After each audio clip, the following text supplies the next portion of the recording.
we will continue. And now we will change a little bit and look at the Archaean period.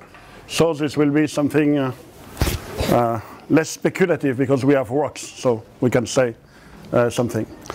So if we want to find some Archaean rocks, that means older than 2.5 billion years, there are many places in the world where they form some big shields. So there are, for instance, in Europe, here's the Baltic Shield, Siberian Shield. There are in India, in China, Australia, South Africa, West Africa, North America, and South America with the Amazonian and the San Francisco Craton. So if we look at one of these places where we can find Archaean rocks, you recognize, I suppose, Australia. And we will look at one place located here in northwest Australia, where we have a satellite picture. The scale is given here. And we can find several kinds of rocks. First, I eliminate the rocks that are not Archaean in age. And here are granitic rocks in yellow. We have some sediments in brown and some volcanic rocks in green. And among the granitic rocks, we have old ones, the yellow ones, and late ones, younger ones, that are the red ones. And in fact, we consider that in this Archaean terrains, we have three kinds of material. We have old granite, which is generally called granite and gneiss basement. We have what we call greenstone belt, that means supracrustal rocks, that means rocks formed at the surface of the earth. That can be sediments or lava, but they emplaced at the surface of the earth. And they are called greenstone belt because the rocks are generally green. And we have the late granite. So this is the situation in Australia, but the situation is the same in all the cratons. And for instance, if we look here in South India, you have Bangalore somewhere here, Mysore here, and so on. We can see in yellow the basement, the granitic basement, in green the greenstone belt, and in red the late granite. So I can show you maps of all the Archaean cratons. We have always the same kind of material. So this is something constant in the Archaean terrains. Granite gneiss, greenstone, and late granite. If we look now at these rocks, I will show you some picture such that you could have an idea of what they are. Here is the basement. It's the basement from Greenland. They have a name, this Amitsogneisses. The age is 3.8 billion years. And you can see gray gneisses with a strong foliation. Here's the same near Bangalore in India. These are gray gneisses, here cut by some granitic veins. And finally, the same kind of rock in the Baltic Shield. This is quite monotonous. There are always gray gneisses, not very beautiful, but these rocks are very important. And volumetrically, they are the more important rock type in the Archaean terrains. Now, if we look at the greenstone beds, there is a lot of different kind of rocks. This one, which are komatiite, these are ultramafic lava with olivine crystals that make some kind of needles, as you can see here. I will explain this a little bit later. We can find also basalts here. These are pillow lava, so basalt emplaced in a lake or in the sea. So this is from Isua, 3.8 million years. And there is a lot of sediments. Here some kind of grewakis, some kind of sandstones with a typical sedimentary banding. We have conglomerate, coarse grain detrital sediments. And we have some very special rocks that are called the banded iron formation, that we call also BIF, banded iron formation. And these ones are coming from Australia, 3.4 billion years old. And something also very important in the Archaean terrain is the abundance of a rock type that is called a chert. It is mainly made of silica, and I will discuss the origin later. But you can see here in Australia a lot of these cherts, and they are very abundant in the Archaean, more abundant than today. And here is one of these cherts, it's called Marble Bar, and this is one of these cherts in Australia. What we call the late granite, which are in fact granodiorite, they are completely different from the grey gneisses. They have a lot of great crystals of feldspar in a very dark, in a black matrix, here and here too. Geologists call them sanukitoids. If you like the very strange names, you can try to remember it. Okay. So now, what can we say? And what do these rocks wanted to say to us? Here is a pillow lava, so a lava emplaced under the sea or underwater. It's coming from Barberton in South Africa, and this is komatiite. Komatiite is ultramafic rock. That means there is a lot of olivine and so on. And this kind of rocks are known only before 2.5 million years. That means that after 2.5 billion years, the Earth was not able to produce this kind of magma. So we can find pillow lava, so emplaced underwater, but we can have lava flow, just like here in Canada. And something very interesting is that in these rocks, the olivine, I think that everybody has seen a basalt with small crystals of olivine, and here the olivine crystals form needles, which is very strange, facies for this kind of rock, and this kind of texture is called spinifex.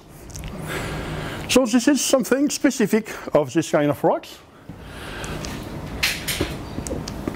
And unfortunately, this is not a rock.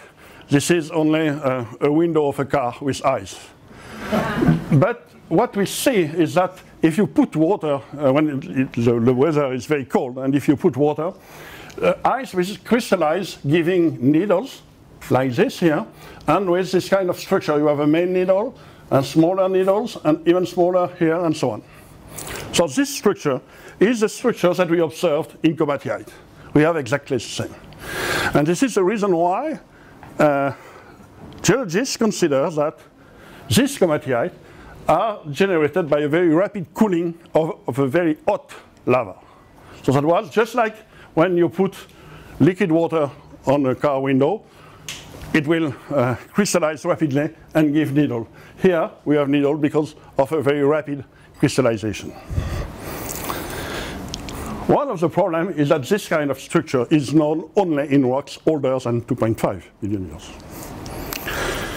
So here a detail of this structure. And there is some kind of empiric law that makes a relationship between the magnesium content of magmas and the temperature of the magma. So in this diagram, there is time here, magnesium content, and here the temperature deduced from magnesium content. And what we can see is something like that. That means that the komatiite and the lava emplaced during the Archaean were at temperature greater than 1,600, between 1,600 and 1,700. While today, the warmer magma are at 1,450. So obviously, the magmas, the komatiitic magma emplaced during the Archaean were warmer than the magma emplaced today. And the transition took place, well, more or less at 2.5, between 2.5 and 2.0 million years. So, first conclusion, komatiite are very high temperature magma. Now, if we look and try to compare this komatiite to the present day magma, here is a diagram with with what? Pressure here and depth, the correspondence of depth. Temperature. Here is the liquidus of the mantle. So that means that on the right, everything is liquid. This is the solidus. On the left, everything is solid. And in between, we have liquid and crystals. So that means solid and crystal. If we look now at what happens today in mid-oceanic ridge, we can see that the temperature of the lava is 1,250 degrees here. If we look at what happens in hotspot, just like Hawaii or La Réunion Island, we can have temperature of about 1,400 degrees. And the melting depth is greater than for mid-ocean ridge. But when plotting in this diagram komatiite, we see that the temperature here is around 1,700 degrees, so extremely warmer. And we have here the degree of melting of the mantle. The degree of melting of the mantle is extremely high, more than 50%. So clearly, komatiite are hotter or warmer than the lava produced today, and the conclusion is something like that. The internal heat production in Earth was greater during the Archaean than that it is today. So this is a very important point.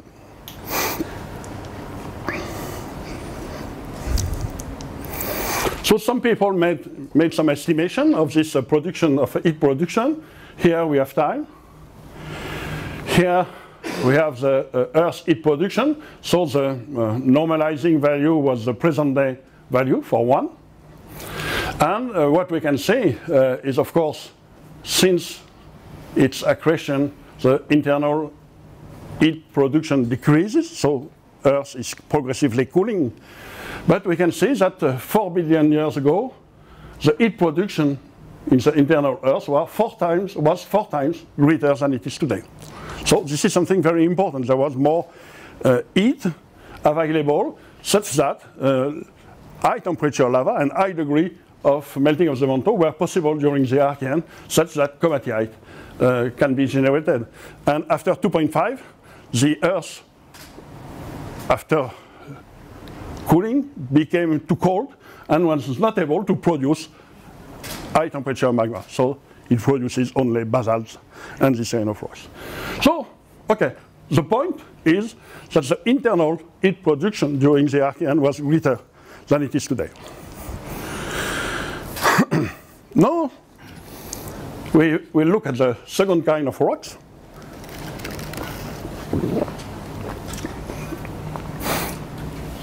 The granito is a granite and a gneiss basement.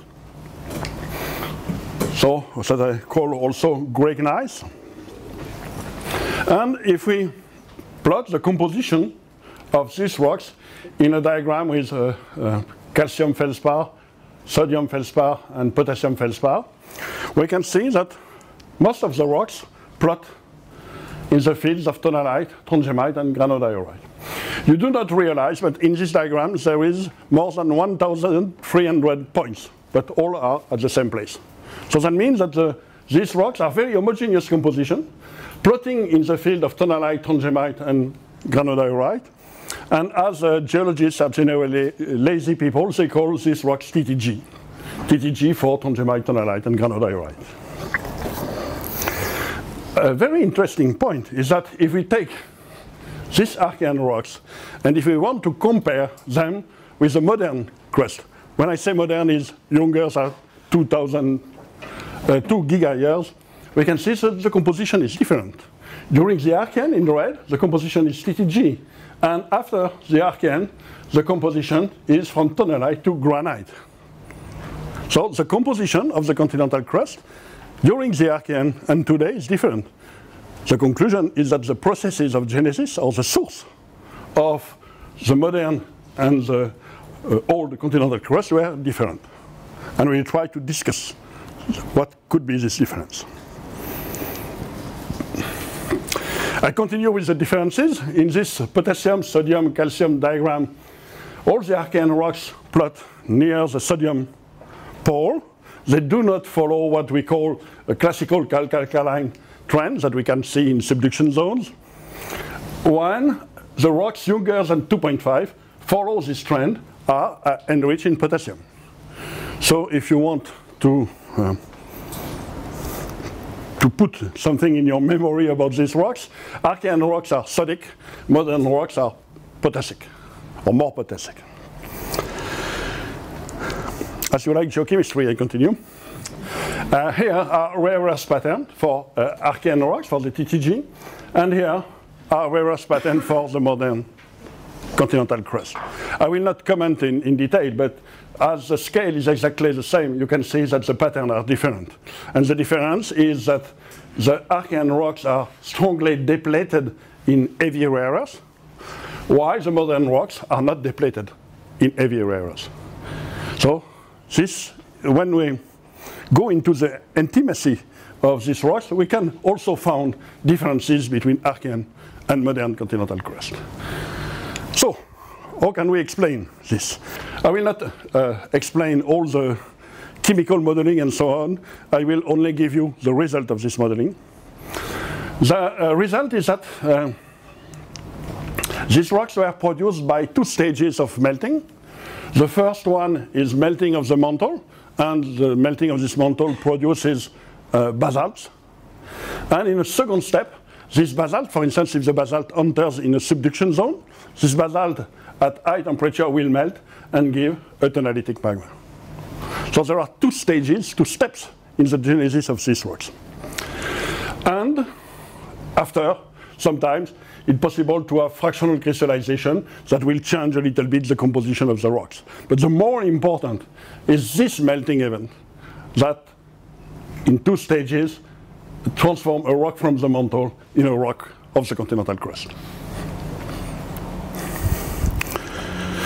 So, okay, an important point also that we will discuss a lot of times is the presence. We need, in order to explain this, the presence of two minerals in the residue of melting. These two minerals are garnet and amphibole. About comatite, we discussed about garnet that accumulate heavy rare earths. So here it will also play a role, garnet here. So here is probably the kind of rocks that was able to melt. You can see an amphibolite, so there is amphibole in black and garnet in red. And keep this in your memory. The important point is the presence of amphibole and garnet. We need to have amphibole and garnet in the residue of melting. So, okay, this is a game. This is a result of modeling made by geochemists. We take the chemical composition, make some assumptions, some models, and we say, okay, we need this. Another possibility was to take a basalt and to melt a basalt, to really melt a basalt. So here is a press that we use in my lab, and in order to create high pressures that we can find in the earth. And we can also heat the samples up to melting. And what we obtain, if we take a basalt and if we put it at high pressure, high temperature, we will obtain TTG magma. We will obtain magma with a static composition. And a very interesting point is that if we look now at the rare earths, here is a basalt before melting.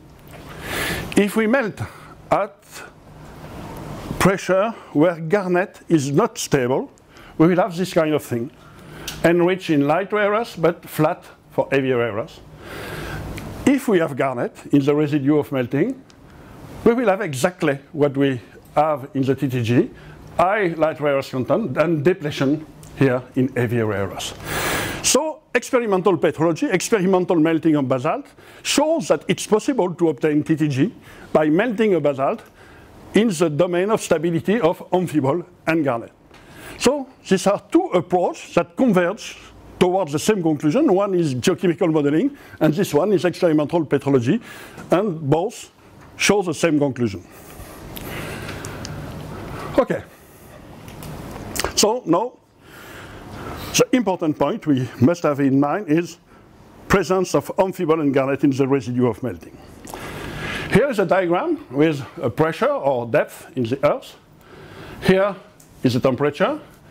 Here the temperature of a dry solidus, and here of hydrous solidus. So that means melting in presence of water and melting in absence of water. Here again, you see that water significantly decreases the temperature of beginning of melting. Here is the domain of stability of amphibole. Here. Here is the domain of stability of garnet.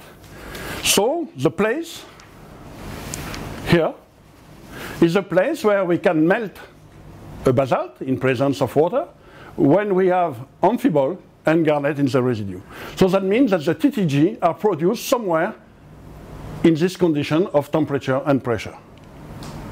So this is the reason why I insisted on we were obliged to have garnet and amphibole in order to explain experimental petrology and geochemical modeling, because this fixes very strong constraints. That means that somewhere the rocks was melted somewhere here in this field.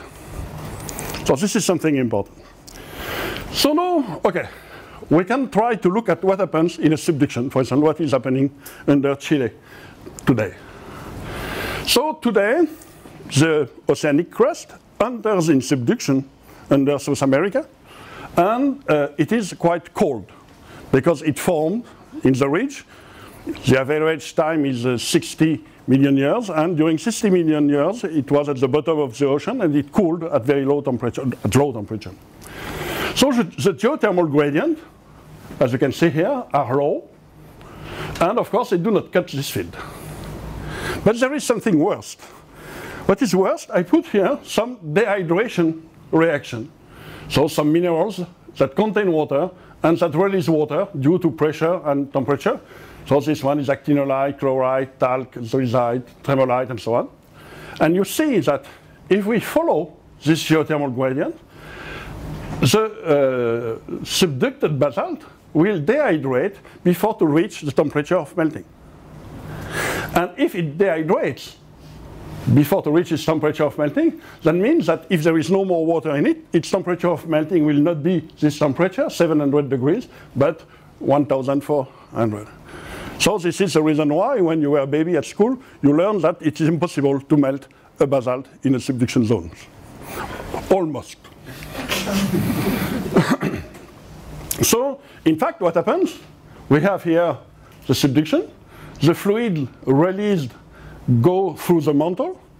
They hydrate the mantle. And this is the mantle that melts and produces the magma from the subduction zone, the andesite, the granodiorite, and all the rocks we can find around here. So the source of magma today in a subduction zone is not the subducted slab, but the mantle. What we can propose, during the Archaean we made TTG. So we cross the green domain here. So we can propose that this kind of gradient implies higher temperature. But this is not so stupid, because we have seen that during the Archaean we have komatiite that demonstrate that the internal heat of the Earth was greater than it is today, so that the Earth was warmer. So it's not stupid to propose higher geothermal gradients. So if we follow this geothermal gradient, of course we cut the green domain, but what you see is that dehydration do not take place before, except one reaction, before reaching the temperature of melting of hydrous basalt. That means that when we reach this temperature of 600 or 700 degrees, there is still water in the basalt, and it is able to melt, because the dehydration would have taken place later. So we can assume that during the Archaean, with this kind of high geothermal gradient, this warm Earth, that was not the mantle that was melting, but the subducted basalt itself. So the source is not the mantle, but is the basalt here. And we can find the two steps of genesis of this basalt. First, from the mantle in the ridge, we generate the basalt, and second step, we melt the basalt here. Okay, we are happy with this result. But, as I told you, subduction, here this is the temperature in the subduction zone, consists in introducing something very cold into a warm mantle. So the slab is cold as it enters into the mantle. It is cold because it remained at the bottom of the ocean during a long period of time. So if we look at a very old crust, subducted, the geothermal gradient will be like this, because it remains 200 million years at the bottom of the ocean. If the subducted crust is younger, the geothermal gradient will be greater, and so on. And if we subduct here a very young crust, 5 or 10 million years, we can, in fact, we will subduct not a cold, but a still warm oceanic crust. So we'll introduce into the mantle not a cold oceanic crust, but a warm oceanic crust. And in this condition, it should be possible to generate TTG-like magma. So theoretically, if we can find somewhere in the world subduction of a young oceanic crust, we should predict the genesis of TTG-like magma. Of course, you know, this situation exists, and it exists in Chile, near Coyhaique, here. In fact, it exists here in the Taitao Peninsula, here in Patagonia.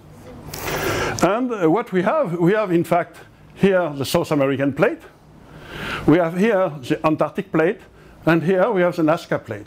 And between the Antarctic plate and the Nazca plate, we have the ridge where the oceanic crust is generated. And what you see is that here, in this point, the ridge itself is being subducted. So we subduct oceanic crust whose age is more or less 0 million years. So extremely warm. So this is a good opportunity to look at the magma in this area to see if we have some kind of TTG-like magma. In fact, in this area there are two volcanic zones. North of Coyhaique we have the south volcanic zone, and south of Coyhaique we have the austral volcanic zone. And if we look at the age, because we know the rate of subduction and the direction of subduction, so it's possible to, we know also the angle of subduction, so to know the age of the oceanic crust below, at the bottom beneath the volcanoes. And we can see that to the south of Taitao here, we have subduction of a very young oceanic crust, younger than 20 million years, and to the north of an old oceanic crust, older than 20 million years. So,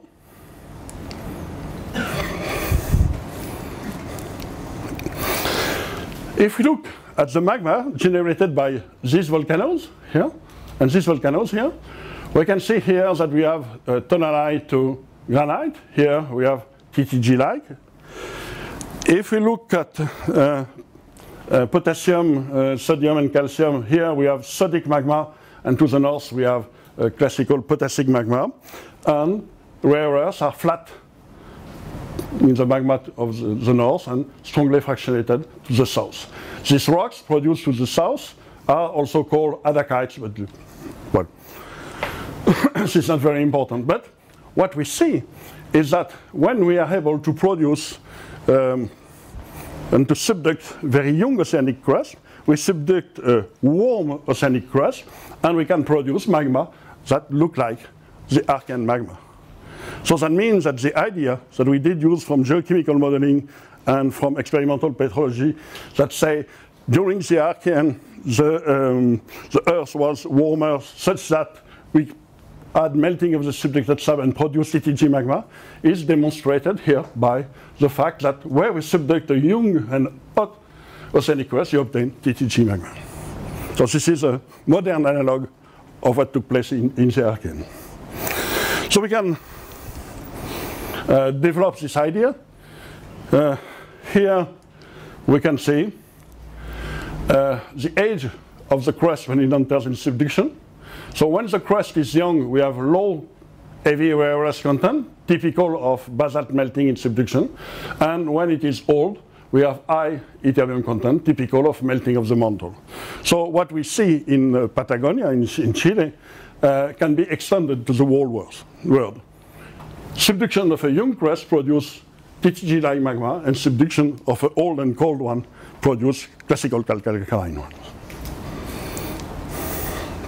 We have seen that during the Archaean, the heat production then was greater than today. And as I told when I answered some question, the heat has necessarily been evacuated. If not, we should have general melting of the Earth. If the heat remains in the Earth, we should have melting of the whole Earth. So this doesn't exist on Earth after the magma ocean episode.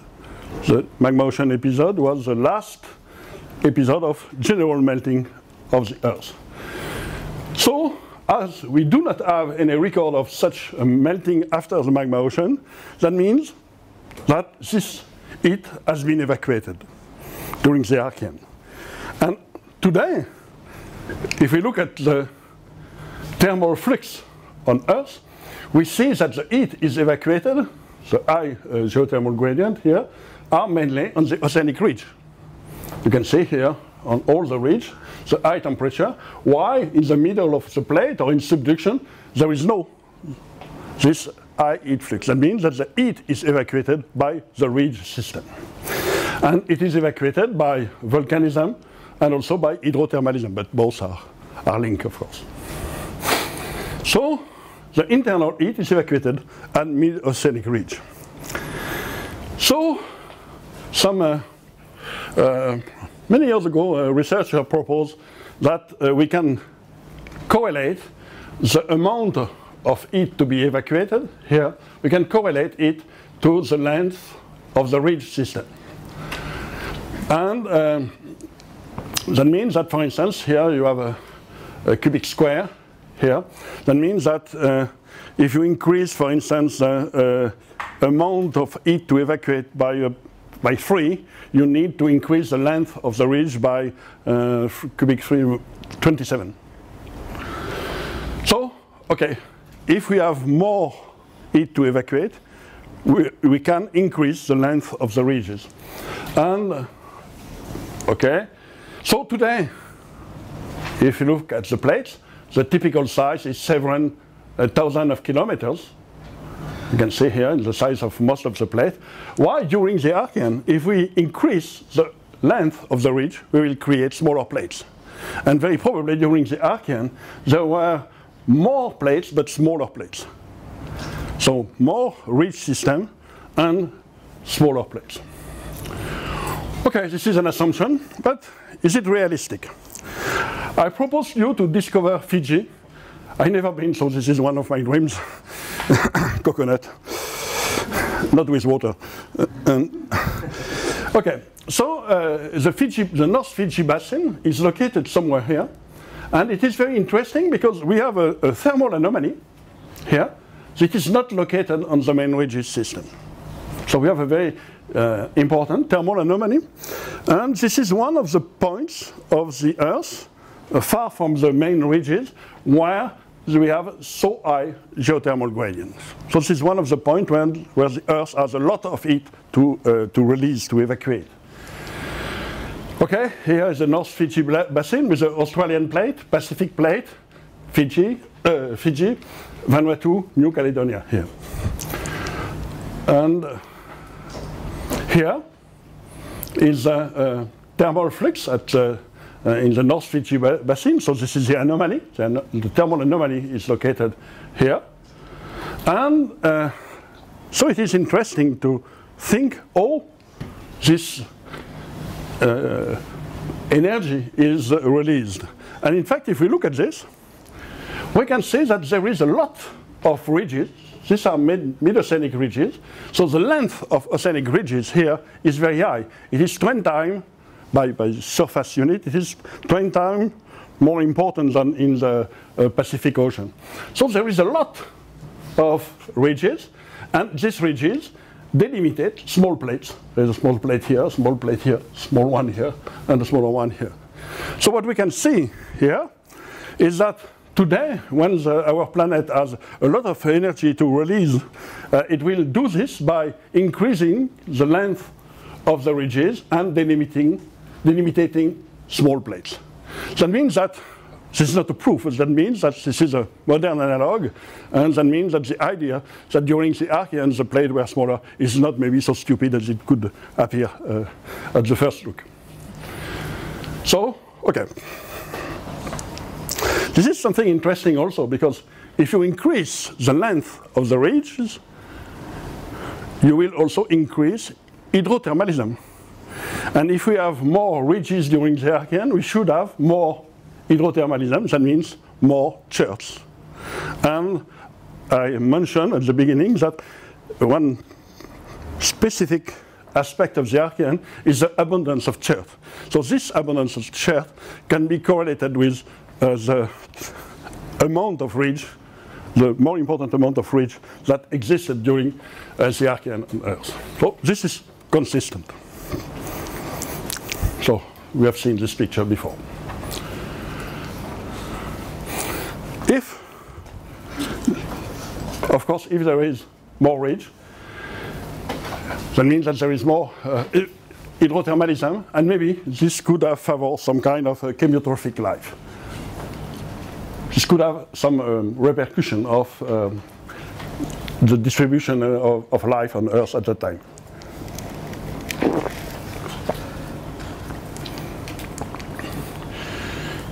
Okay. So now I was speaking about comatiite, about magma and so on. Now we'll try to speak about water and atmosphere. So we have seen that Jekyll Zircon says that very early on Earth, liquid water was available. One of the problems that was discussed a lot this morning was where this water is coming from. And of course there is water in a lot of no. Okay, there is a mistake somewhere. So there is water in a lot of material. For instance, in carbonaceous chondrite, we can have a huge amount of water in this kind of meteorite. There is also water in the micrometeorite. Here, these are micrometeorite from Antarctic. You can have between 2 and 8% of water in this micrometeorite. And of course, as said this morning, comets can provide also a lot of water. We have seen this diagram, deuterium hydrogen here, modern oceanic water here with the range of composition of carbonaceous chondrite, micrometeorite and so on, and the range for comets here. So that was the situation several years ago, and in 6 years ago there was a publication about this Hartley 2 comet that has a deuterium hydrogen ratio that is more or less the same as the ocean. So it was said at the time, okay, some comets can have provided oceanic water. This is more or less true, because if we look at deuterium and hydrogen ratio, this is okay, but if we look here at DH ratio, but to nitrogen isotopes, this is not really true, because here Earth is here and Hartley 2 falls somewhere here. So this is consistent with the hydrogen isotopes, but not consistent with the nitrogen isotopes. While chondrite remain consistent for both hydrogen and nitrogen isotopes. And more recently, people from this is true, you recognize, and many people expected some important result from this comet, and this comet provided a very high ratio. So finally, one of the most common conclusions for that is that comets do not provide more than 10%, 10, 13, something, a very small amount of water to Earth. And that most of the water is coming from chondrite, some chondrites, carbonaceous chondrite, for instance, they can have during the accretion, provided earth to the earth. So in this case, it should have been a very early providing of water to earth.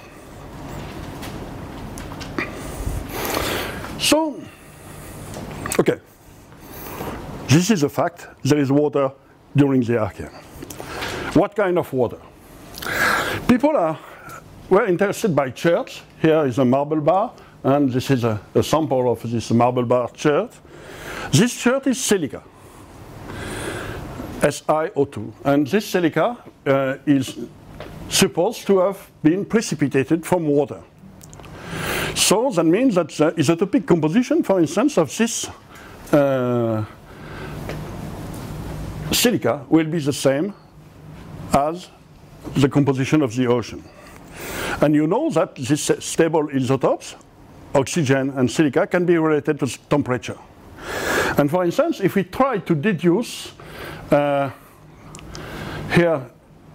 if we try to deduce the temperature of seawater from silica isotopes here, we can find that today it's around 20 degrees, but during the Archaean it can have been as high as 80 degrees and between 50 and 80 degrees. So these isotopes provide some evidence of very high temperature in the Archaean seawater. If now we use oxygen isotope, we have more or less the same result. So here there is a depletion that is not recorded by oxygen, but more or less very high temperature during the Archaean. This is a work done by Robert and Chaucidon. Another work done more or less at the same time give temperature around 20 and 30 degrees. So, okay, there is disagreement depending on the approach. Some authors say, okay, we have very high temperatures, others say no. In fact, it exists two kinds of cherts. Someone has, as I said, sedimentary rocks made by precipitation from the seawater. So silica is dissolved into seawater and precipitate. So they give, it recorded the composition of the seawater. And the other type is what we call S-chert. This is a hydrothermal replacement of previous rocks. So the water percolate into a rock and precipitate, but there is reaction between the rock and the seawater. So that means that the chemical signature is not necessarily the signature of the seawater. This is some mixing between seawater signature and rock signature. Based on this,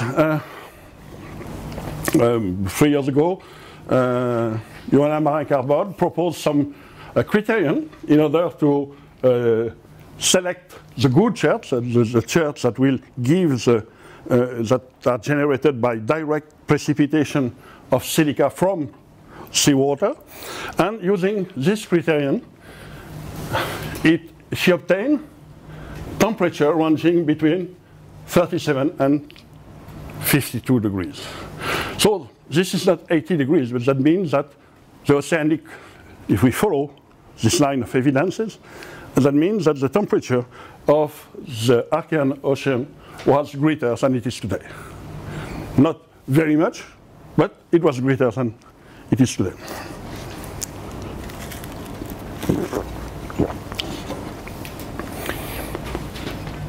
In fact, one problem remains, and I have no answer for that, is that most of the cherts are formed in hydro or near hydrothermal system. So is it the temperature that we measure? Is it the temperature of the seawater in general, or is it the temperature near the hydrothermal system? So I have no answer, but this could be. As most of the cherts form in near hydrothermal system, maybe this could be affected by the temperature of the hydrothermal water. Sorry, I have no answer for that, but this is an important question.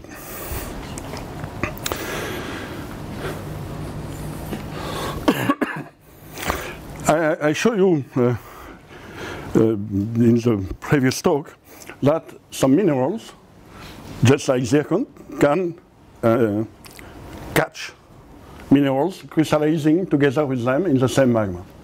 Now, if we have a mineral, just like this one, crystallizing in water in some kind of fluid, it can also, in some default of the crystalline system, catch some water or some fluids.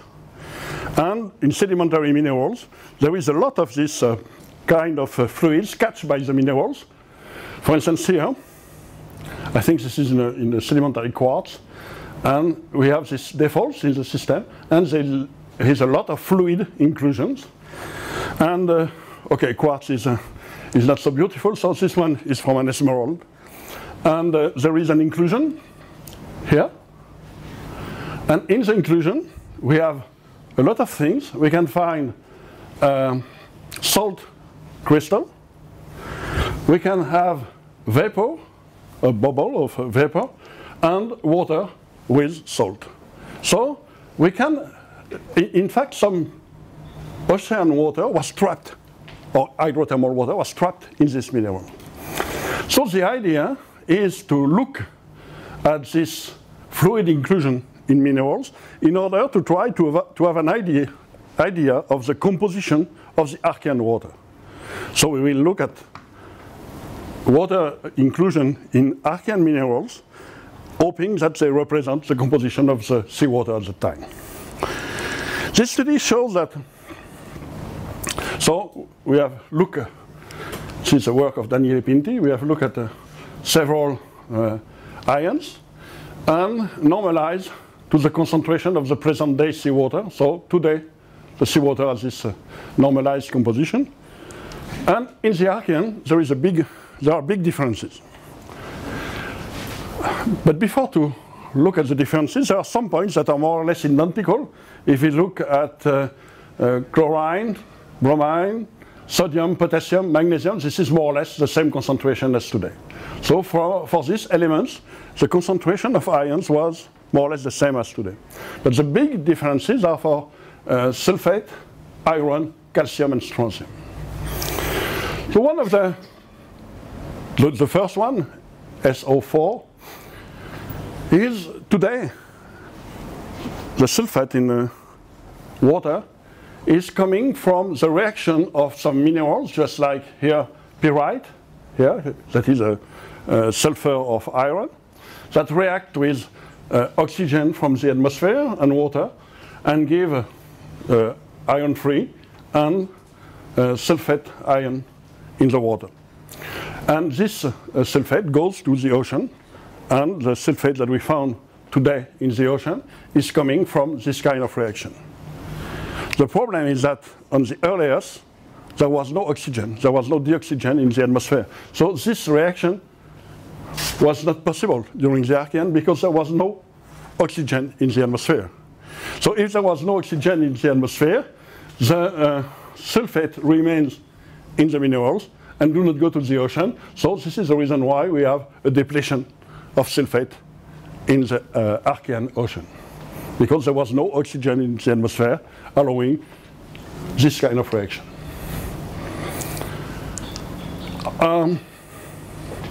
The amount of iron 2 was enormous, and we will see some consequences of that. But you know that iron 2 is soluble in water, iron 3 is not soluble, is insoluble in water. And today, of course, when iron is released by alteration of iron-bearing minerals, just like biotite in a granite or something like that, iron reacts with the oxygen in the air, and it is fixed, and it takes a red color, and we have soils made of a lot of iron from some laterite and so on. This is due to the fact that there is a reaction between the iron and oxygen. So today iron remains in place. During the Archaean, there was no oxygen in the atmosphere, so the iron liberated was iron 2, reduced form of iron. It was soluble in water and go with the river to the sea, thus accounting for the high content of iron in the Archaean seawater. Okay, we have explained two differences. The last one is a little bit more difficult to explain. This is the case for calcium and strontium. And what we know is that the CO2 content of the atmosphere decrease in course of time from early Archean to today. It decreased in course of time. And it's possible to, using this kind of equation, it's possible to link, to relate the CO2 content in the atmosphere to the pH of the ocean. And if we do so, we should obtain, okay, this kind of pH, saying that during the Archean, for instance, 4 billion years ago, the pH of seawater was less than it is today. So in this condition, if the pH during the Archean was less than today, the carbonate precipitation was less than today, resulting in higher calcium and strontium content in the oceanic water. So the high content of calcium and strontium are accounted by, or explained by, the fact that the pH of the ocean was smaller than it is today.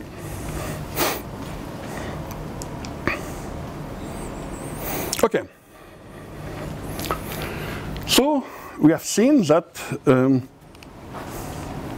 Jekyll's zircon says that continental crust existed very early on Earth.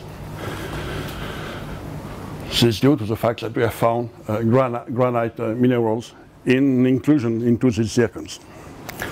Now, some people try to discuss the percentage of emerged continent on Earth.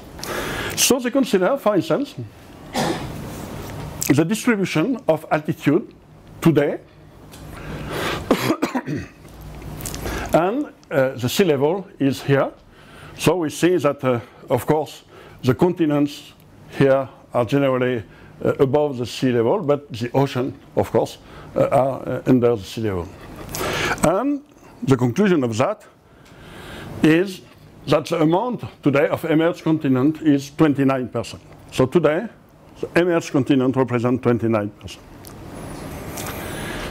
So they say, and this is a very important assumption, they say today the continental crust is granitic, so its density is not very high.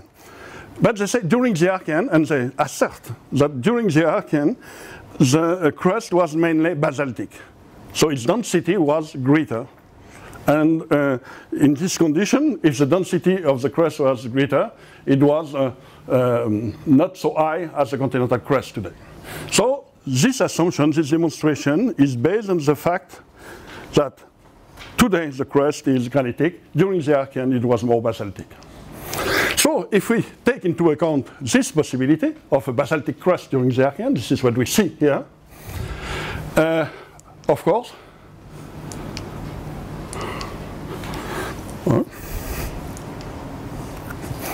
we have only 12% of emerged continent during the Archean.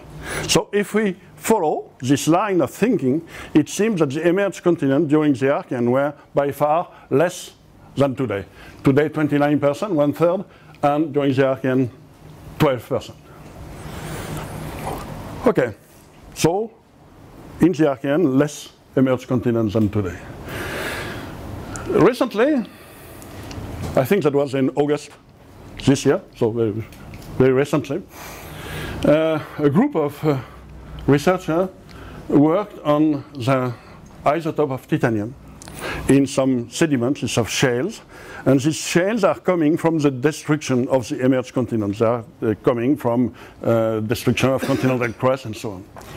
And what is interesting in the approach is that they find some relationship between the isotopic composition of titanium and the silica content of the shale or of the continental crust. And of course, we have the higher delta 49 titanium with felsic crust, rich in silica, and the lower with basaltic crust here. So what is important here is to say, okay, we'll have an idea of the composition. If we look at these isotopes, we can have an idea of the composition of the continental crust that was destroyed in order to generate these sediments. And the point is this one, no very much changes. So here is ultramafic, basalt here, granite here. So if we look today, of course, yeah, we have this proportion. And if we follow the titanium isotope, we can see that during the Archaean, the amount of felsic crust was more or less the same as today. Little bit less, but more or less the same. So that means that this approach is not consistent with the assumption that during the Archaean the crust was only basaltic. It was certainly more felsic than these authors expected. So there was no so strong changes in the composition of the continental crust in course of time, if we follow at least the isotopic evidences. So, okay, we will say that at least 12% of the continent will emerge, and probably more if we follow the result of the titanium isotopes. But we have evidence of emerged continent. We can find, so this is today, but this is during the Archaean, mud cracks. This is what we found in ponds after evaporation of water. The sediments, the mud cracks, so we can have this kind of thing. We can so this is in rocks at 3.4 billion years. We have some evaporite with gypsum and barite crystals here in these rocks. So evaporite is a result of evaporation of water, just like salt in seawater. So this indicates that some parts of the continent were emerged. Of course, if you say continental crust, we do not say automatically emerge, and we know some emerged places on Earth that are not continental crust. If you take Iceland, Hawaii, of course they are emerged lands, but they are not continental crust. So, okay, so the problem is not so simple. Why discuss this point? This is because if we look at the repartition of nutriments in the ocean today, the red is a lot of nutriments, less is in blue and violet. We can see that most of the nutriments are located at the vicinity of continents, here, and in cold water, but here, just on the limit of the continents, and most of these nutriments are carried from the continent to the seawater. So the fact that we have emerged continent has some link with the amount of nutriments in the water. And of course, the amount of nutriments is linked to life, for at least its development. I don't know for its appearance, but for the development of life, this is something that can be important.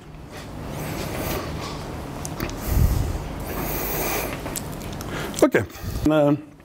South Africa, in terrains at 3.2 billion years, there are sandstones that you can see here, with a very strange stratification, here like this, like this, like that. And this kind of stratification that we can see here, flat here, like this, etc. This kind of stratification has been interpreted as resulting of some current, of some displacement of water. And the people who study this related this to the effect of tide. So that means that when water is going up, it will deposit some sands. When it go back, it will remove one part, and when we come up again, deposit new sand, and so on. So they say this kind of cycle is linked to tide, and this is well known in other places of the world. This is more recent sediment. This is modern tidal sediments, but we can see some rhythm here, which is the rhythm of tides, which is something important. So, in Barberton, they study these tides, and they show that there is some rhythmicity in these tides, but that the rhythmicity was not the same as today. It was anomalistic months was of 20 days. Today it is 28 something or 27 something, I don't know. And that the length of the day was only of 11 hours. And this is due to the fact that the moon was closer to the Earth. The same studies were performed on more recent, for instance, some shells and so on. And it was possible to build this kind of diagram. So you have the length of a day in hours, the time. So today is 24 hours. And several kind of rocks were studied. Some sandstone, some stromatolite, some animals, some shells of animals. And of course, it was possible to draw a line. It would have been possible also to draw this one. But obviously, it is clear that the length of the day was shorter during the Archaean than it is today. And this is due to the fact that the moon was closer to the Earth. And the fact that the moon was closer to the Earth has effects, because the tides were more important than they are today. And some people calculate, maybe 12 years ago, that on a flat land, the sea, due to tides, can penetrate into the land on distance about 100 kilometers. So this means that this could be important, because this water, even if this is not 100 kilometers, this water will erode the continent and take a lot of nutrients to carry to the ocean. So the effect of these tides would have been very important. And some people, for instance, say, this is a model by Comeras et al. They say that in order to realize peptide synthesis, one possibility is alternation of dry period and aqueous period. So this kind of important tides can provide dry period and aqueous period. So this could have influence of life. Also, other people propose fast tidal cycling and the origin of life. So they say that the origin of life can be related to these important tides during the Archaean. And so, okay, they developed their idea. And one of the ideas is that this tide will have create some fluid flow, some water flow, that can have effect on the, for instance, of the sheet of mica and so on, and help in developing some molecule in between the sheet of mica. So the sheet of mica will, when there is a lot of flux of water, they will open. When the water removes the clothes, and this motion could help in the production of not life, but maybe some prebiotic chemistry. So I am not at all biologist, so I don't know if this is realistic or not. But what I would say as geologist is that tides were very important and could have had importance on life.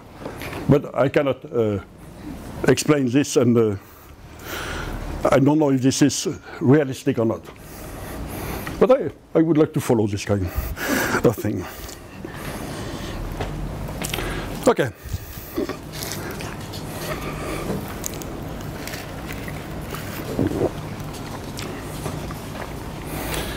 Now, another point that I would like to address is the activity of the sun. So here is time, and here is the luminosity of the sun divided by the present day luminosity. And so what you know is that 4 billion years ago, the sun was, let us say, colder than it is today. Its luminosity was about 30% less than it is today. So, okay, in other words, our planet receives less energy from the sun than it receives today. Here is the temperature at the surface of the planet. If we take Earth and we remove the whole atmosphere, the temperature would remain extremely low even today. Now, if we consider the atmosphere with the present day atmosphere, we can see that the temperature will be above 0, as it is today.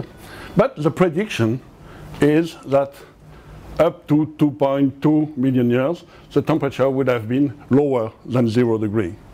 So maybe this could have resulted in a frozen Earth. So theoretically, what we can say is that as the luminosity of the sun, as the energy that the Earth received from the sun was less than today, we should have had a frozen Earth before 2.2 billion years. The problem is that we have no evidence at all for that. We have no diamictite, just like this one, which is produced by glacial activity. We have another diamictite here. We have no striated pebbles that we have in glaciers today. So there is no evidence for general cooling and freezing of the Earth before 2.2. So the only possibility is that the composition of the atmosphere was not the same as it is today. We have a more efficient greenhouse gas in the atmosphere in order to maintain temperature above 0 degree, even if the energy received from the sun was less than it is today. Okay. I don't know why I have done this. Okay. So this is again a work by Daniele Pinti that tried to explain how was the evolution of the atmosphere and of the ocean.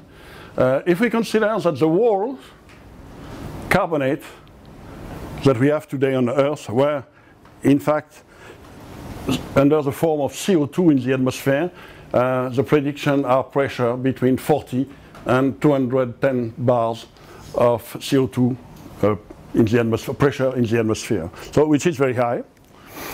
And there was also at that time water was in the atmosphere, so there was also high pressure, partial pressure of water. Water fall down on the Earth very early, as we have seen, because we have seen that liquid water was available on the surface very early. And part of the CO2 that remained in the atmosphere was recycled, maybe due to subduction, into the mantle, but also in the ocean. And probably you know this kind of thing better than me. Of course, CO2 can be released by volcanoes. Rain carries some water and carbonic acid to a continent. So they react with the continental crust, go to the ocean, and precipitate to form carbonate sediments. And these carbonate sediments, so this is some kind of extraction of CO2 from the atmosphere to the rocks, and part of this can be recycled to the mantle through subduction. Okay, so here, for instance, is CO2 that is fixed by animals and form carbonates in these cliffs in France. So what I would like to say is that there are some mechanisms of extraction of CO2 from the atmosphere to the rocks or to the mantle. So probably that the composition of the atmosphere evolved by decrease of CO2 content in this atmosphere, very high CO2 content in the early Earth and decrease in course of time.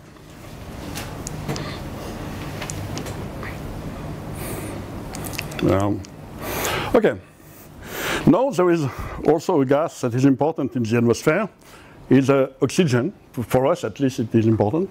And we can have explanation looking at this banded iron formation that we have, for instance, here in Australia, and that are very abundant in the Archaean and early Proterozoic. So here are some pictures of this iron formation with the alternation of iron and silica layers. I like this picture, so I put this one. And you remember that we have seen that iron 2 is mobile and iron 3 is not mobile in water. So,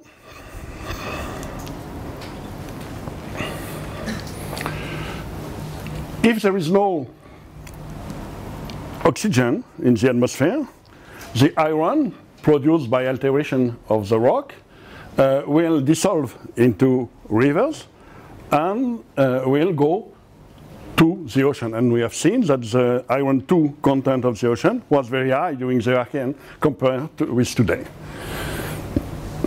So, today the situation is different because there is oxygen in the atmosphere, so the iron is oxidized and it remains at the surface, just forming some kind of laterite. Just this is what we can see here.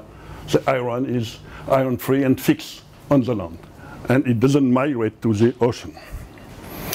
Okay. So the situation for the Archaean was, of course, the atmosphere, there was no oxygen, so it was reducing. The ocean was also reducing. So the content of the ocean of iron 2 was very high. But when we look at this banded iron formation, you notice that the iron is red and this is iron 3. So necessarily there was precipitation of iron 3. So the hypothesis that seems to be realistic is that it existed some oxidizing oasis, for instance some cyanobacteria in stromatolite or something like that, that locally produce small amounts of oxygen such that the iron that was dissolved in the water turned from iron 2 to iron 3 and precipitated, thus giving the banded iron formation. In course of time, of course, the development of life increases such that the upper part of the ocean become oxidizing and making the precipitation, resulting in the precipitation of most of the iron dissolved in the water. So this is a period where we found big banded iron formation, huge amount of iron due to this oxidation of the upper part of the atmosphere. And after this period up to 0.6 was oxidizing atmosphere, oxidizing upper ocean, reducing bottom of the ocean. And today, everything is oxidizing, except some reducing oases near the black and white smokers. So we started with a world with atmosphere and ocean reducing, and some small oxidizing oases. And we finished today with everything oxidizing, except some reducing oases. So the question is to know when the atmosphere became oxidizing. So the banded iron formation can give an information about this, because when we find a lot of banded iron formation, which is the case here, we can say, okay, that was the beginning of oxidation, at least of the upper part of the ocean, and probably beginning of the atmosphere, in the atmosphere. The limit is 2.2 billion years. There is another system that is interesting to look at, is the system of uraninite. It works in a different way. The oxidized form of uranium is soluble, and the reduced is not soluble. And we can find a lot of deposit before 2.2 and almost nothing after 2.2 billion years. I just would like to say a few words about something strange. It is the natural atomic reactor from Oklo in Gabon. It is located somewhere here. And okay, here is the place. This is an old quarry. And this is a natural atomic reactor. Another picture of this. And the geology is very simple. There is TTG, so Archaean basement, sandstone, and black shales here. And the age is 195 gigayears. So the people who discovered this were analyzing isotopes of uranium, and they find that there was some the uranium contained in this layer was impoverished in 235 uranium. Even if the difference is not big, it is very significant. So the conclusion was there had a natural atomic reactor in this area. So in order to operate, this atomic reactor requires uranium sufficiently rich in 235 isotope. So at the time of this reactor, the ratio was 3.68, so that was sufficiently high because the limit is 3%. It was just above the value. We need to have a sufficient critical mass. We need to have concentration of uranium. And also, we need to have some element in order to moderate the reaction. And these elements can be water, but organic matter also. And we have seen that above these reactors, there were some black shells, and these black shells are this black shell consists on sediment with carbon. So, okay, here is the situation: Archaean basement, sandstone, black shell, and water penetrate in these rocks. Uranium was dissolved by water and accumulate in this place here along the faults in the contact between the black shell and the sandstone. So we need to have transport and concentration of uranium. So if we look at the ratio 35-38 uranium isotopes in course of time, the first condition, okay, here's the decay. The first condition is that in order to the reaction to start is to have a ratio greater than 3. So we can eliminate this part of the diagram where the value of the ratio is lower than 3. We also need to have a period where it was possible to concentrate uranium. And in order to concentrate uranium, we need to have oxygen in the atmosphere. And we have seen that oxygen appeared more or less at 2.2 billion years. Because we need, in order to be mobile, uranium need to be in an oxidizing environment. So we can eliminate all this part. And we can see that in order to have this reaction, we have only a very small window when it was possible to have this reaction. This is the age is okay, 195, and the ratio was this ratio here, 3.68. But what is interesting in this case is that there was a very small window for this reactor to take place, and of course it can take place only when it was possible to concentrate uranium. That means only after the apparition of dioxygen in the atmosphere. So the limit is also before this one. Last point for atmosphere. If we look at sulfur and the isotope of sulfur here, we can say that the sulfur isotope, the fractionation of these isotopes depends on their mass. In this condition, if there is no UV, the fractionation depends on the mass, and it will follow a law, that is this law, that is represented by this line here.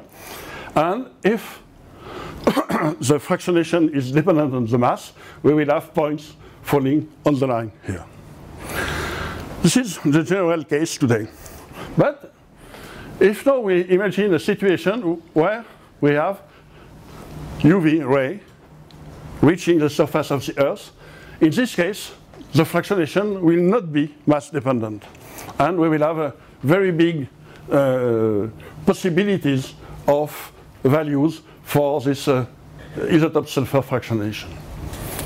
Okay, this is two kinds. If we have not UV, this means mass dependent. If we have UV, this will not be mass dependent. So if we look now at the distribution of sulfur isotope in the Earth's history, we see that after 2.2, so in the Archaean, the distribution was not mass dependent. That means that the UV can reach the surface of the Earth. And after 2.2 up today, the fractionation was mass dependent.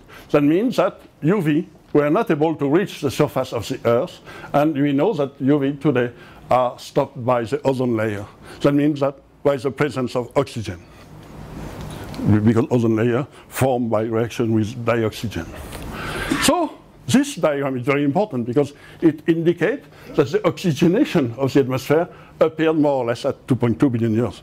So this, the atomic reactor, the bonded iron formation, everything is going in the same direction for apparition of dioxygen in the atmosphere at more or less 2.2 billion years. Okay.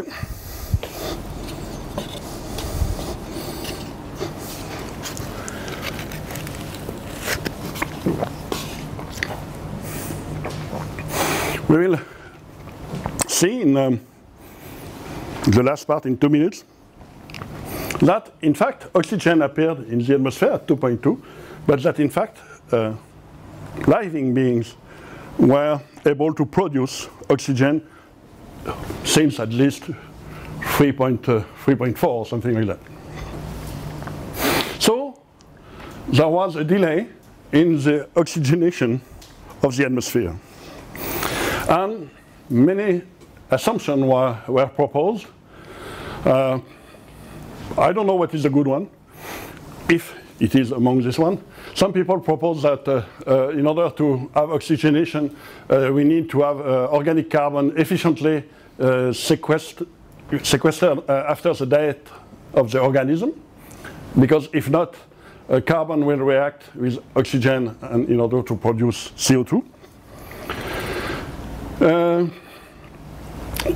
Other propose that the oxygen dissolved in the ocean has to be oxidized before the oxygen moves to the atmosphere.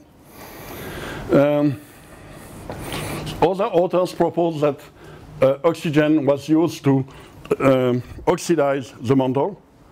So this, I think that this assumption we can eliminate, because when we look at the degree of oxidation of Archaean basalt and modern basalt, the degree of oxidation is the same. So there is no evidence of reduced basalt composition in the Archaean.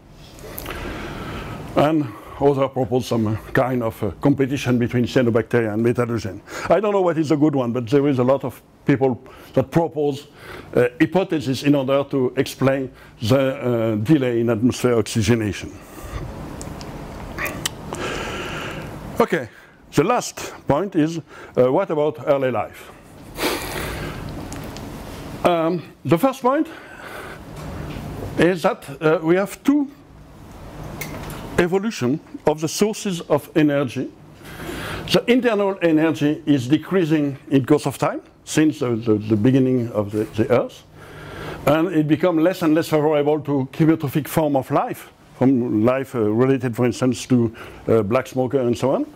While the temperature or the energy provided by the sun increases in course of time, and this is more and more favorable for phototrophic forms of life. So there was a decreasing of one source of energy, increasing of the other one, and this would favor different kinds of life. And now, I just would like to say a few words about the traces of life that we can find on Earth. So, there are undisputed evidences. This is, for instance, the stromatolite from Pilbara, from the Tumbiana in Australia. I suppose that everybody knows stromatolites. This is, for instance, these ones are in a lake. This one are in Shark Bay, in the sea. And This is an accumulation of minerals, of grains of sands, or linked to the presence of biological films, or presence of life in this environment. So, for instance, this one in Tubiana is not disputed because there were found some traces of bacteria in this stromatolite encrusted by iron oxide. So there is a direct link between the bacteria and the stromatolite. So, okay, this is obviously an evidence for life.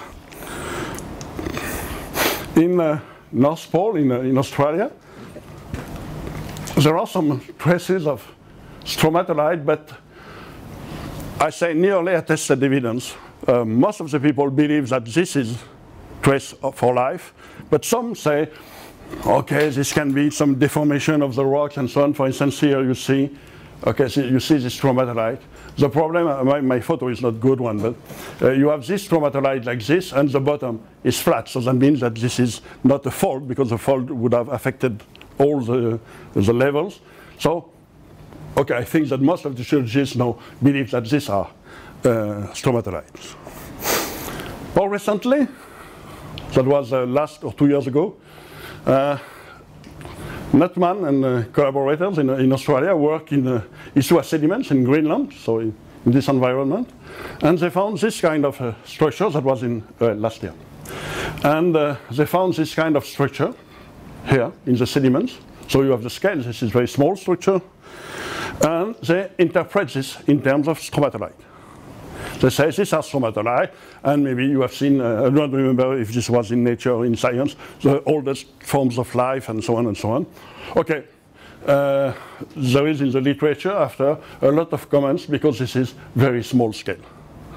So now they try, the group of Australia, try to find more evidence for carbon, the presence of carbon in these sediments and so on. So, okay, this is, people call this stromatolite, but this is quite a lot discussed. And the last one are evidence provided by in different places. These ones are in Greenland. And in these rocks, it's possible to find, for instance, here, apatite crystal. Apatite is a phosphate, and that contains graphite. And here there is graphite. These rocks are 3.86 billion years. So they contain graphite. Maybe you have seen this that has been published this year in Nuvvuagittuq, 3.7 billion years. There are some tubes, or interpreted in terms of tubes. So this is the sample, this is the interpretation. And in this tube, there is some graphite here. And finally, the last point is in the zircons from Jack Hills, so very old ones. There is also graphite. There are some pieces of graphite.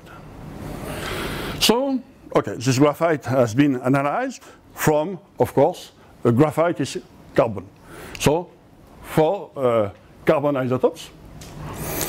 And, okay, this value here represents the ratio, more or less the ratio between 13 carbon and 12 carbon. Okay, so this approach is very interesting because here is a range of composition for inorganic elements, just like ocean water, atmosphere. Most of the rocks fall in this range of value. Here is organic carbon, so in bacteria and in living beings.